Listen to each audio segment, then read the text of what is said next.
Voilà, nous démarrons ce bulletin d'information avec le préfet de Dakar qui rappelle que les manifestants sur la voie publique sont régis par des règles ici au Sénégal, notamment la déclaration préalable à l'autorité administrative. Alioune Badara Meng soutient que les organisateurs et participants aux manifestations spontanées aux alentours de l'ambassade de Guinée s'exposent à de lourdes sanctions avec possibilité notamment de reconduite aux frontières pour les étrangers. Et puis retenez que la société civile et des mouvements citoyens feront face à la presse ce vendredi à 10h pour aborder la situation actuelle en Guinée. Justement, le mutisme de la CEDEAO et de l'Union africaine sur cette situation irrite des acteurs de la société civile, selon Cheikh Oumar Sy, président de l'OCDA, et Abdourahmane Sow de COS M23. Ces deux instances sont en train d'observer des crimes et ils estiment que le débat du troisième mandat est dangereux pour l'Afrique. Un sujet signé Al-Hassan Ba et Mohamed Dian. C'est des acteurs de la société civile qui condamnent fermement le silence de la CEDEAO, de l'Union africaine sur la situation qui sévit en Guinée. Des pertes en vie humaine, des craintes d'un chaos. Nous dénonçons avec fermeté le silence criminel de la CEDEAO et de l'Union africaine. Nous pensons aujourd'hui que ces pères qui sont au niveau de ces instances-là sont en train de regarder un massacre qui se passe en Côte d'Ivoire avec ce qui se passe avec Alassane Dramane Ouattara, qui a un mandat qui est un mandat de trop. Et nous dénonçons de la même chose, de la même manière, le mandat de trop de Alpha Condé, qui est en train aujourd'hui de massacrer son peuple pour juste un troisième mandat. Et nous le pensons, en Afrique, il faut cesser ce débat de troisième mandat qui crée des clivages ethniques, qui crée des instabilités économiques, qui crée un préjudice pour les populations que nous sommes et que les présidents doivent revenir à la raison. C'est un malheur pour les peuples africains de voir aujourd'hui ou bien de constater les limites de cette instance communautaire qui avait pour mission de se mettre en avant, en tout cas d'anticiper sur la survenue de telles situations. Malheureusement, c'est des faits qui sont là. Les peuples sont laissés à eux-mêmes face à des sanguinaires, n'est-ce pas, en tout cas des inassouvis de pouvoir tels qu'Alpha Condé. C'est dommage. Une situation préoccupante qui était prévisible selon Abdourahmane Sow de COS M23. Les prémices étaient annoncées par le vote de ce référendum, ce fameux référendum, sur ce retournement et ce parjure qu'on a eu à noter de la part de Alpha Condé, sans que la CEDEAO n'ait pu prendre ses responsabilités. Aujourd'hui, ce qui est malheureux et qu'on constate, c'est que les tenants, ou bien les ténors même de cette même CEDEAO, en l'occurrence le président de la République, M. Macky Sall, M. Alassane Ouattara, entre autres, sont eux-mêmes dans ces situations précaires de troisième mandat, troisième candidature.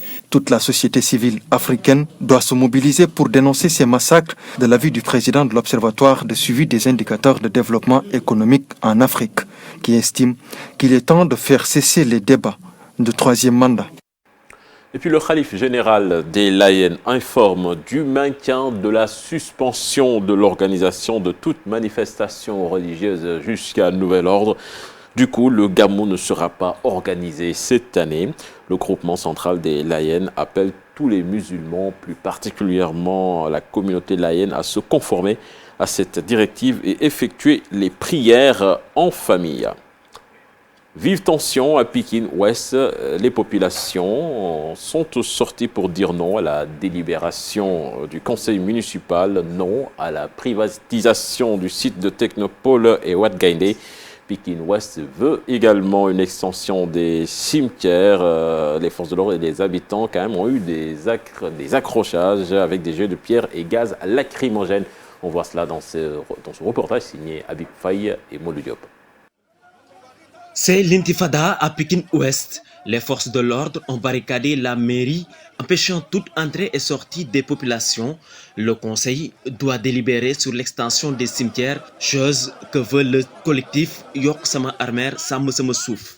Mais le principal problème est le site Ouadgaïndé du Technopole. La population dit niet à une privatisation de ce terrain. Le conseil municipal est en train de se réunir. Nous connaissons les textes. Nous savons que si le conseil municipal adopte le point numéro 4 ou bien adopte l'ensemble de ces points-là, monsieur le représentant de l'État, en l'occurrence le sous-préfet, il a 15 jours en première lecture et 15 autres jours en seconde lecture, ce qui fait 1 mois pour approuver cela. De nombreuses arrestations notées, les populations de Pikine Ouest fustigent et alertent les conseillers municipaux.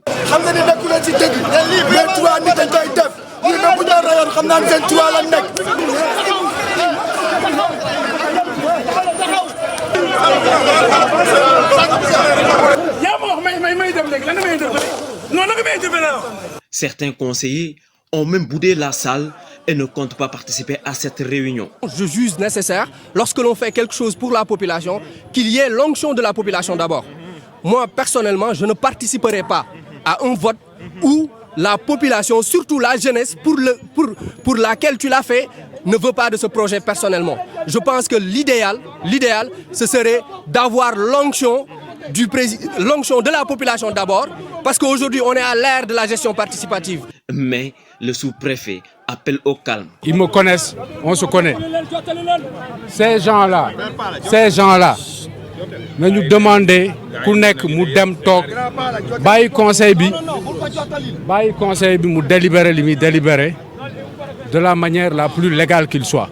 À l'instant, les conseillers municipaux sont dans la salle pour délibérer sur le site Ouadgaïndé et l'extension des cimetières. Toutefois, les populations sont aux alentours de la municipalité pour empêcher la privatisation de ces sites.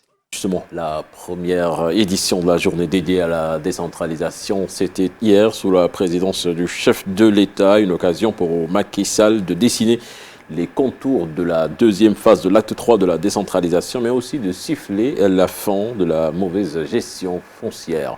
On voit cela dans cet élément signé Ousseynou Thiam et Ahmadou Bamba Samb.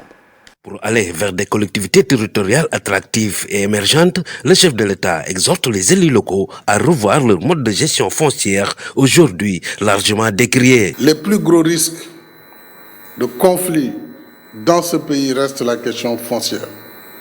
Au quotidien, je ne reste pas sans recevoir plus de 20 ou 50 dossiers brûlants à travers le territoire national. Ça ne veut pas dire que vous devez, parce que vous êtes maire ou vous avez votre conseil municipal, prendre le territoire de votre commune, le distribuer au premier venu, de façon à plonger le pays dans une situation où toute la terre va devenir privée.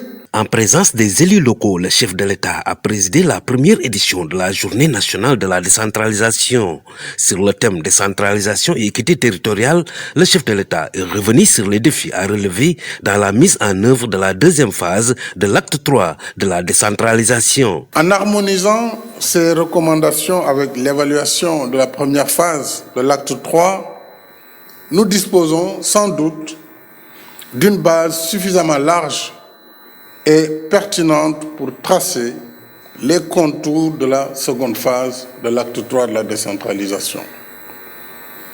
Il s'agira, entre autres, d'apporter les réponses idoines à des problématiques majeures telles que la fonction publique locale, le traitement moderne de l'état civil, le statut de l'élu local, la correction des incohérences territoriales.